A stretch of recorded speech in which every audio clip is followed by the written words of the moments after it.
पवित्र शास्त्राचे वाचन करण्यापूर्वीची प्रार्थना. हे देवा, तुझा शब्द वाचत असताना मला तुझी ओळख होऊ दे.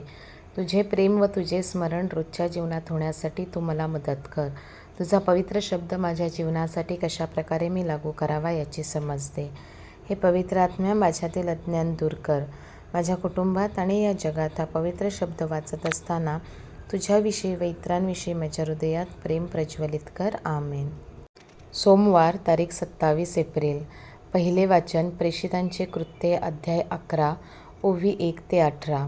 प्रेषितांनी आणि यहुदिया प्रांतात असलेल्या बंधुजनांनी असे ऐकले की परराष्ट्रीयांनीही देवाचे वचन ग्रहण केले.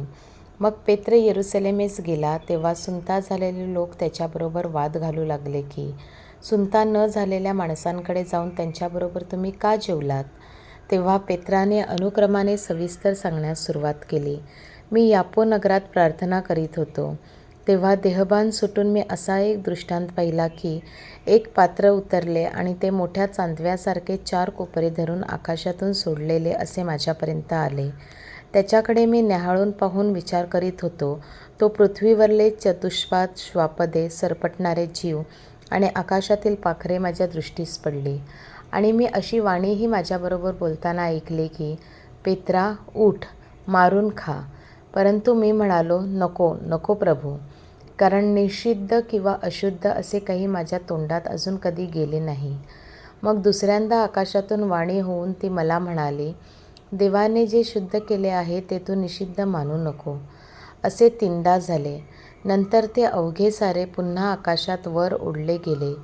इतक्यात पहा, ज्या घरात आम्ही होतो त्याच्यापुढे कैसरियातून माझ्याकडे पाठवलेली 3 माणसे येऊन उभी राहिली. तेव्हा आत्म्याने मला सांगितले की काही संशय न धरता त्यांच्याबरोबर जा. मग हे 6 बंधूही माझ्याबरोबर आले आणि आम्ही त्या माणसाच्या घरी गेलो. त्याने आम्हाला सांगितले की मी आपल्या घरी देवदूत उभा राहिलेला पाहिला. तो म्हणाला, यापो येथे कोणाला पाठवून पेत्र म्हटलेल्या सिमोनास बोलावून आण. ज्यांच्या योगे तुझे आणि तुझ्या सर्व कुटुंबाचे तारण होईल अशा गोष्टी तो तुला सांगेल. मी बोलू लागलो, तो जसा आरंभी आपल्यावर तसा त्यांच्यावरही पवित्र आत्मा उतरला. तेव्हा प्रभूने सांगितलेली गोष्ट मला आठवली. ती अशी की योहान पाण्याने बॅप्तिस्मा करी, हे खरे, परंतु तुमचा बप्तिस्मा पवित्र आत्म्याने होईल. जेव्हा आपण प्रभू येशू ख्रिस्तावर विश्वास ठेवला, तेव्हा जसे आपणास तसे त्यांचेही देवाने सारखेच दान दिले. तर मग देवाला अडवणारा असा मी कोण? हे ऐकून ते गप्प राहिले आणि देवाचा गौरव करीत बोलले. तर मग देवाने परराष्ट्रीयांसही जीवन मिळावे म्हणून पश्चाताप बुद्धी दिली आहे. हा प्रभूचा शब्द. देवाला धन्यवाद. प्रतिसाद स्तोत्र. माझा जीव देवाकरिता तान्हेला झाला आहे. शुभवर्तमान. योहान अध्याय 10, ओवी 1 ते 10. येशू म्हणाला, मी तुम्हाला खचित सांगतो, जो मेंढवाड्यात दाराने न जाता दुसरीकडून चढून जातो तो चोर आणि लुटारू आहे.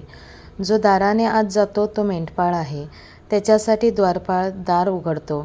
मेंढरे त्याची वाणी ऐकतात आणि तो आपल्या मेंढरांना ज्याच्या त्याच्या नावाने हाक मारतो आणि त्यांना बाहेर नेतो.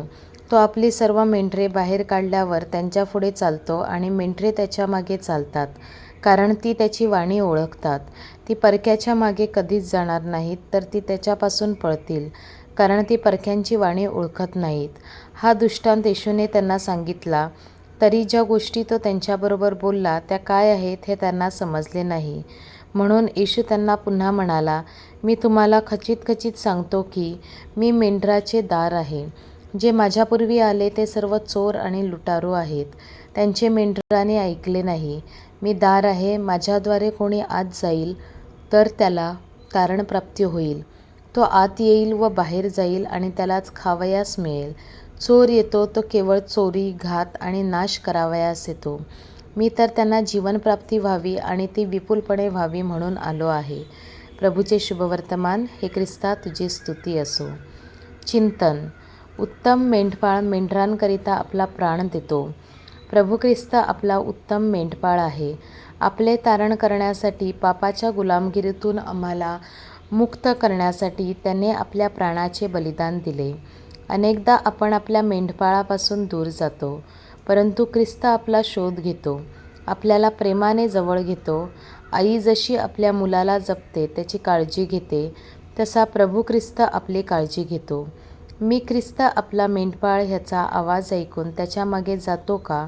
विचार करूया.